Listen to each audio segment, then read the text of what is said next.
कैसे हो दोस्तों। आपकी यूपीएससी की तैयारी अच्छी चल रही होगी। आज हम सिक्स्थ चैप्टर की बात करेंगे। इकोनॉमिक्स की सीरीज़ हम कर रहे हैं, उसकी क्विक रिवीजन कर रहे हैं। तो सिक्स्थ चैप्टर की बात करेंगे जिसका नाम है external sector and international economics. तो शुरू करते हैं हम बिना किसी देरी के। आप लास्ट तक आपको अगर अच्छी लगी होगी तो लाइक सब्सक्राइब कर सकते हो, अगर नहीं अच्छी लगी होगी तो हमें बता सकते हैं, हम और इम्प्रूव करने की कोशिश करेंगे, कोई दिक्कत की बात नहीं है। हमारा chapter external sector and international economics. तो this chapter is extremely important for UPSC के लिए, ठीक है। बाकी अदर भी यूपीएससी एग्जाम करवाती है, सीएपीएफ, ईपीएफओ, आरबी, ठीक है, उनके लिए भी इंपॉर्टेंट है, ठीक है। आरबी का तो नहीं करवाती यूपीएससी, मतलब कि ऐसे। इंट्रोडक्शन क्या है एक्सटर्नल सेक्टर की। External sector refers to all economic transactions between country and the rest of the world.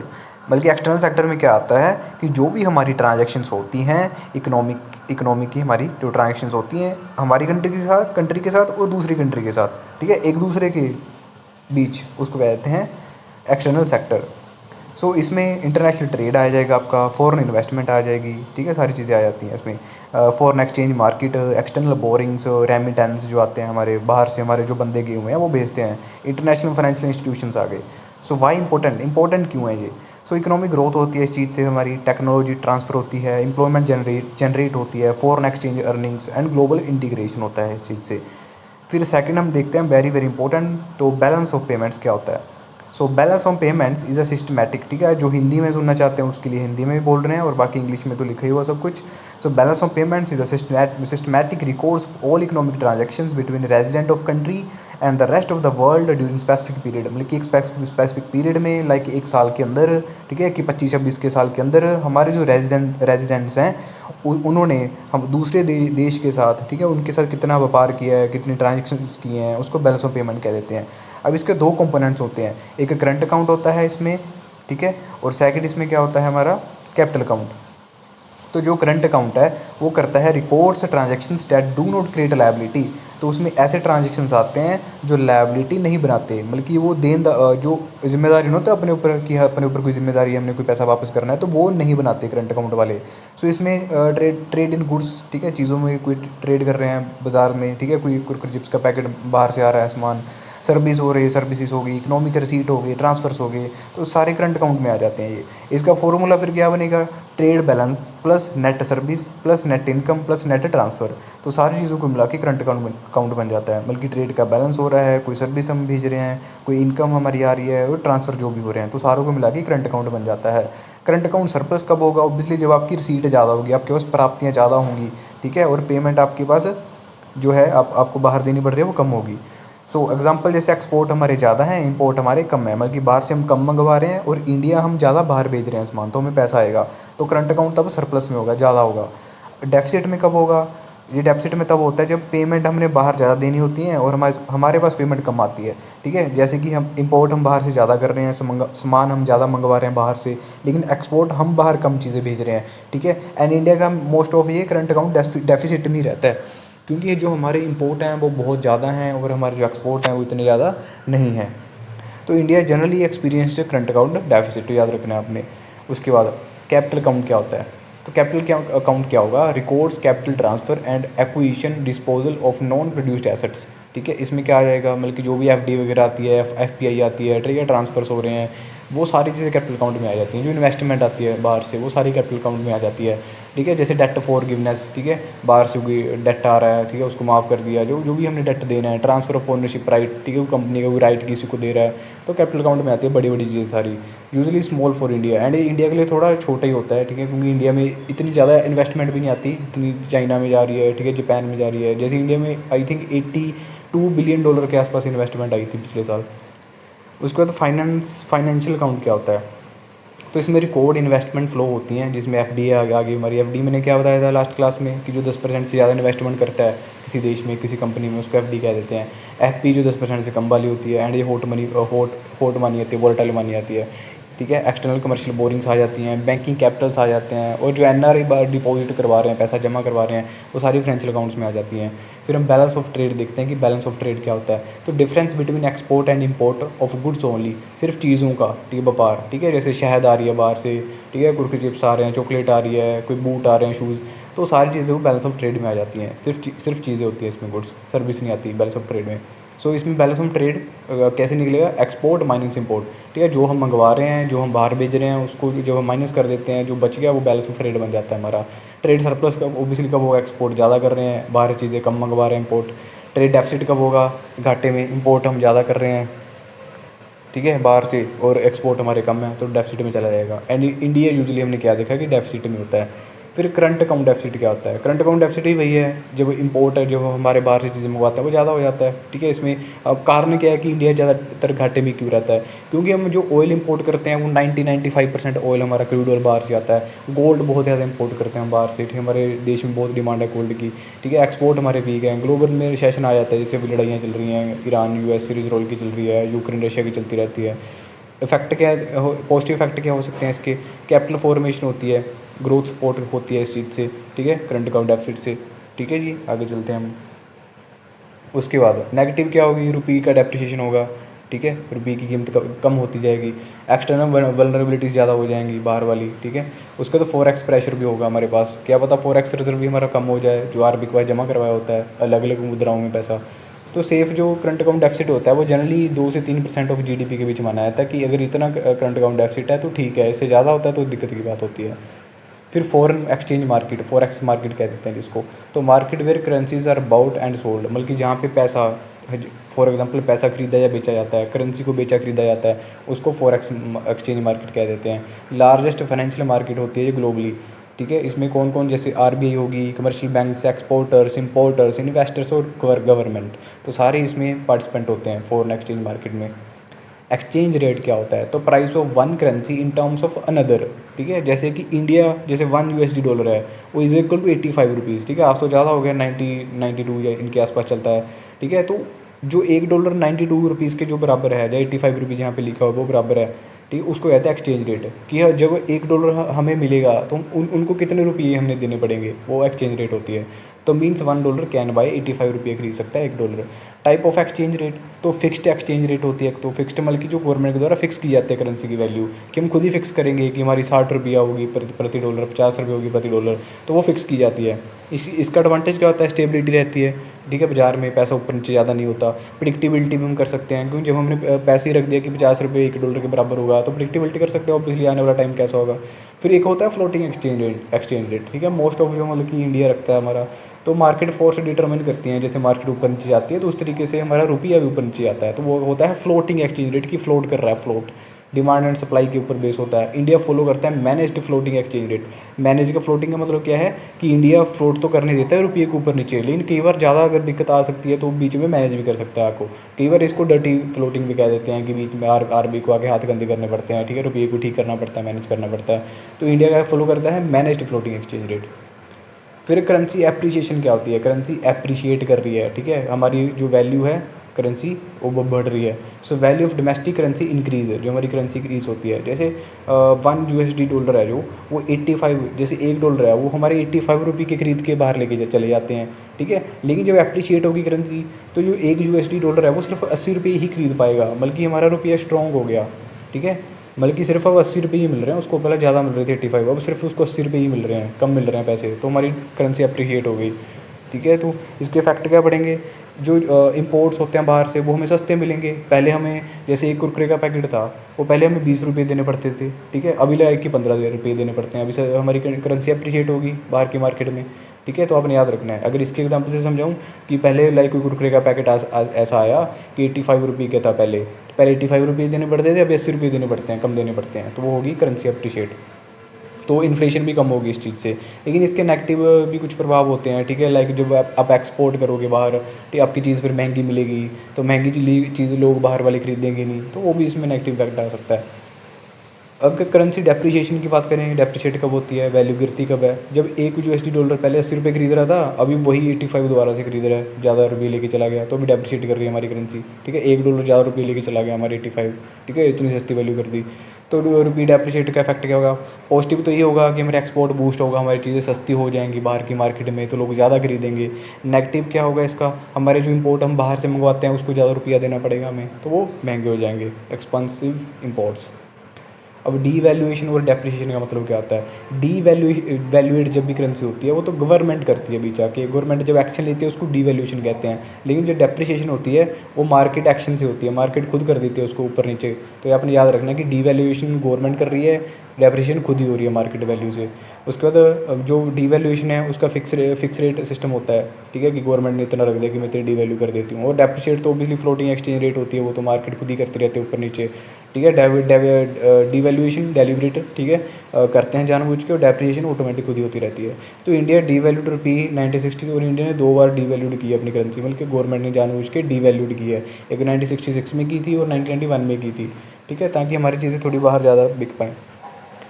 उसके बाद एक होती है रीवैल्यूएशन, एक होती है एप्रिसिएशन। अभी इन दोनों के बीच क्या फ़र्क है? रीवैल्यूएशन का मतलब क्या है कि इसमें ऑब्वियसली गवर्नमेंट एक्शन ले रही है और इसका फिक्स रेट होगा।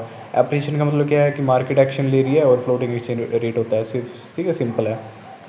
उसके बाद है कन्वर्टिबिलिटी ऑफ करेंसी, कि करेंसी को हम कन्वर्ट करवा रहे हैं, तो इकोनॉमिक्स को ऐसे तोड़ के ही पढ़ना है, फिर समझ आती है।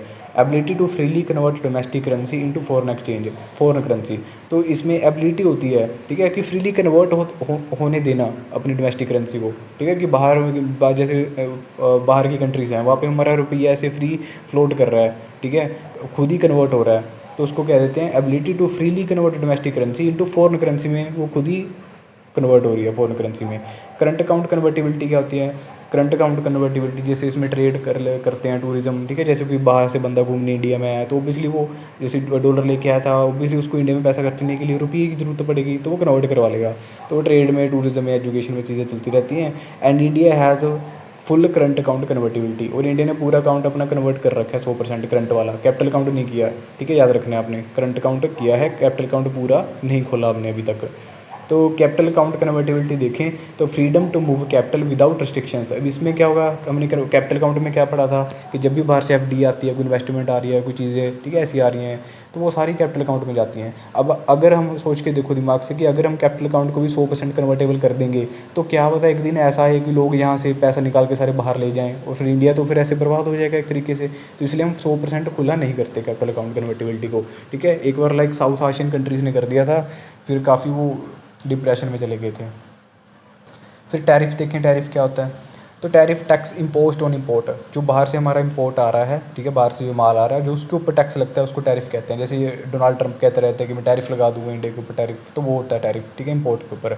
ऑब्जेक्टिव क्या होता है इसका कि जो डोमेस्टिक हमारी इंडस्ट्री हैं वो सुरक्षित रहें। अगर बाहर से जो, ठीक है, लाइक चाइना है, चाइना बहुत सस्ते फ़ोन बेचता है इंडिया में, तो हमारी खुद के जो इंडिया वाले फ़ोन बनाते हैं उनको कौन खरीदेगा फिर, ठीक है, हम महंगे बना रहे हैं, चाइना सस्ते बना रहा है, तो वो तो लोग चाइना वाले खरीदेंगे सस्ते, तो इसलिए हम टैरिफ लगा देते हैं कि वो चीज़ महंगी हो जाए इंडिया में आगे।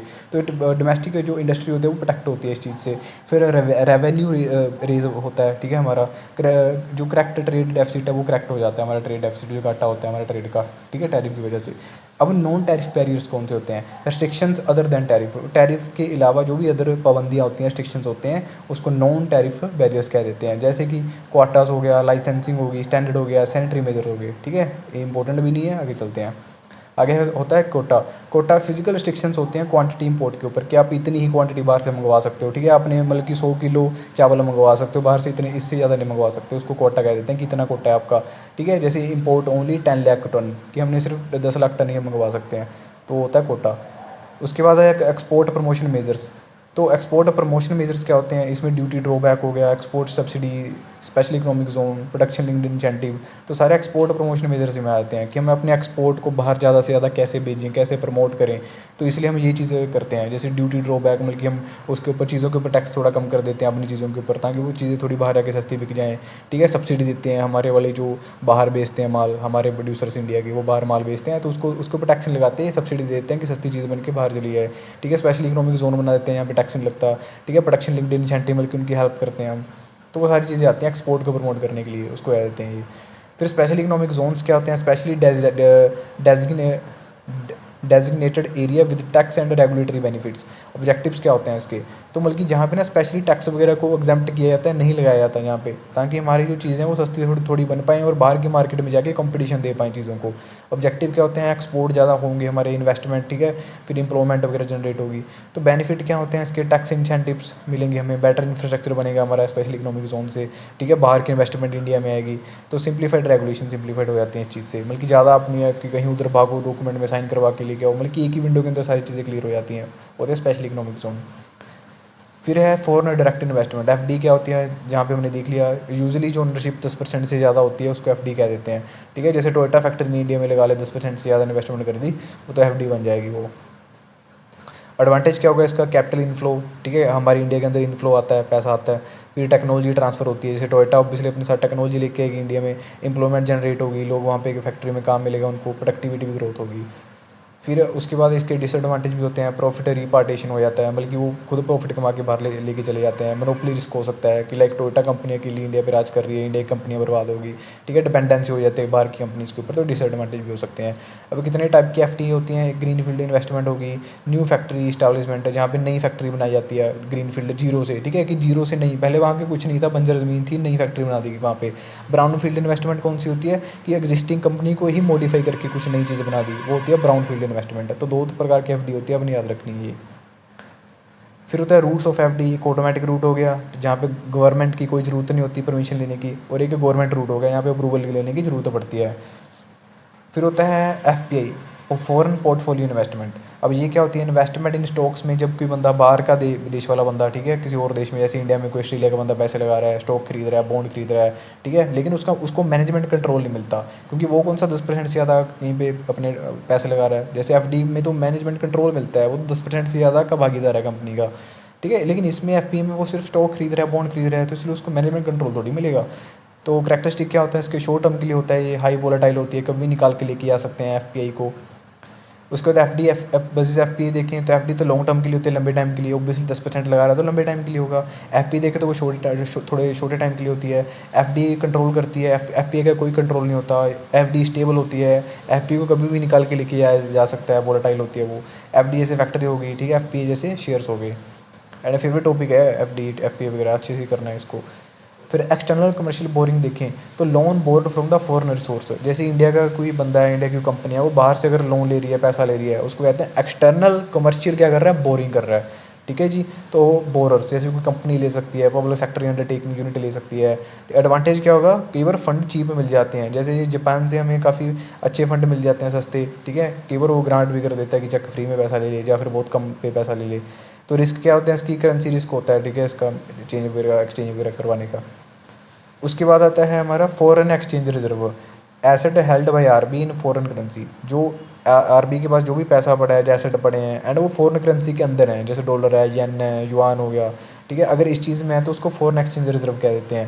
कंपोनेंट इसमें फॉरेन करेंसी एसेट आ जाएंगे, डॉलर आ जाएगा, ठीक है, जैसे रूबल आ जाएगा, गोल्ड आ सकता है इसमें, ठीक है, एसडीआर आते हैं, स्पेशल ड्रॉइंग राइट्स आ जाते हैं, आईएमएफ रिजर्व पोजीशंस आ जाते हैं, जिसको रिजर्व ट्रांच भी कह देते हैं। इसका पर्पस क्या होगा, करेंसी स्टेबल रहेगी हमारी, इंपोर्ट कवर, ठीक है, वो हम करते रहेंगे, बाहर से भी पैसा मंगवा रहे हैं, और क्राइसिस में मैनेजमेंट हो सकती है इस चीज़ से, कि इंडिया में अगर पैसे की कमी पड़ेगी तो यहाँ से निकाल के दिया जा सकता है। इंपोर्ट कवर क्या होता है, measures how many month import can be financed through the reserve, कि रिजर्व के द्वारा कितने महीने का इंपोर्ट किया जा सकता है, बाहर से कितनी चीज़ें मंगवाई जा सकती हैं उस पैसे से जो रिजर्व में रखा हुआ है, उसको इंपोर्ट कवर कह देते हैं। तो हायर जितना ज़्यादा इंपोर्ट कवर होगा उतनी ज़्यादा इकोनॉमी को सेफ माना जाता है, कि इंडिया के पास तो बहुत पैसा है, ठीक है, रिजर्व में रखा हुआ।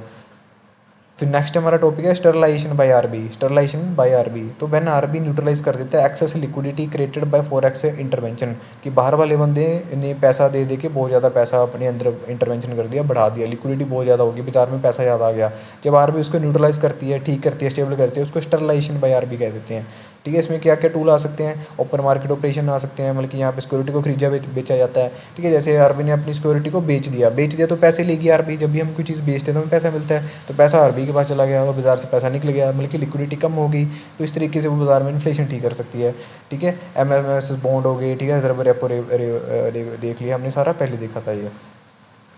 फिर उसके बाद हॉट मनी क्या होती है, हॉट मनी होती है थोड़े शॉर्ट टाइम के लिए होती है, स्पेकुलेटिव कैपिटल कह देते हैं जिसको, इसको क्विक एंट्री होती है इसकी, कभी किसी कंपनी का हम शेयर खरीद सकते हैं, क्विक एंट्री, और एग्जिट भी उतना ही क्विक होता है इसका, बाहर जाके कभी भी बाहर ले निकाल के ले जाओ, जैसे इसीलिए कहा था हमने कि एफ होती है जो फोन पोर्टफोलियो इन्वेस्टमेंट, वो हमारी हॉट मनी ही आती है, उसको कभी भी अंदर लेके आया जा सकता है, स्टॉक खरीदा जा सकता है, कभी बेचा जा सकता है, ठीक है, हाई रिवॉर्ड वोलेटाइल माना जाता है इसको, तो कैन डीस्टेबलाइज कर सकते हैं इकोनॉमी को ये।